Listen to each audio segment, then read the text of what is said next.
In this podcast, we're going to look at how to save your PowerPoint 2010 documents as PDF files.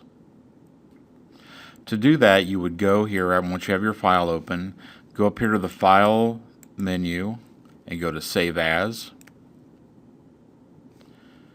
And when the dialog box comes up, you'll notice you have a place here to Save As Type. You want to select PDF from the list. And then once you do that, you get some other options down here below. You've got a radio button here. You can select between standard for publishing online and printing. And you have another option here of minimum size for publishing online.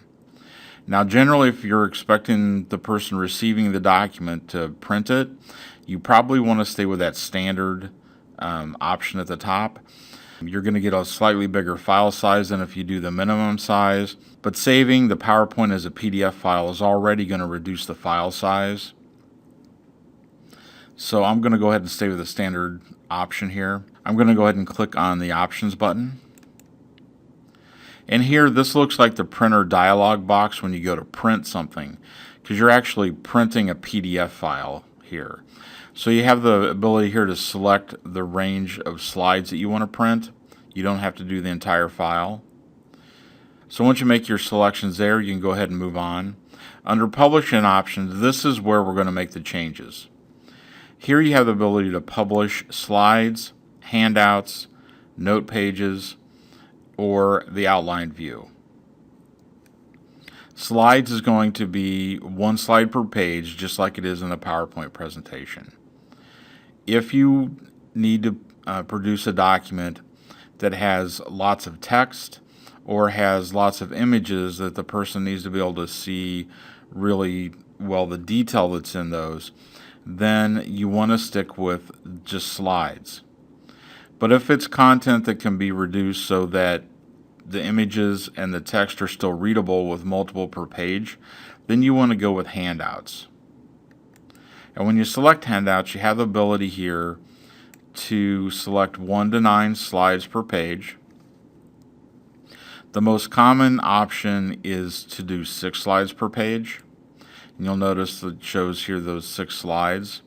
They go across and then down and across to the next row. Now, the difference between it and 3 per page is this has 3 slides and then 3 areas here for note-taking. So if you want to provide a note-taking space, you can use this option.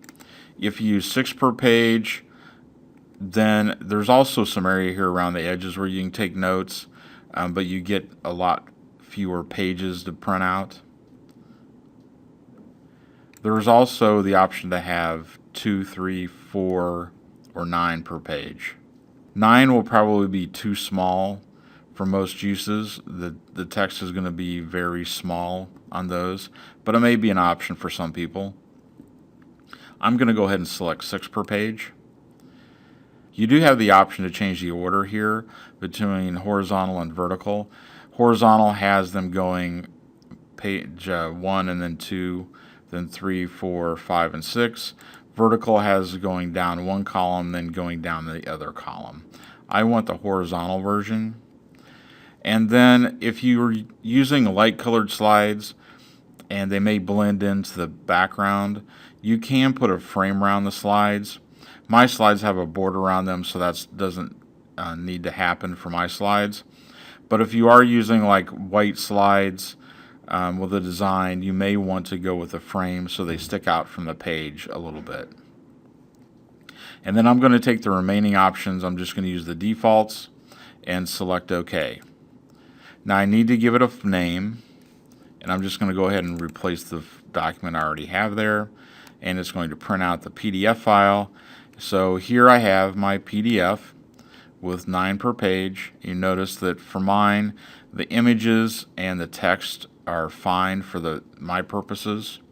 Once again, you just have to go with what works for your content and for the people who are receiving your files, what they need to do with them.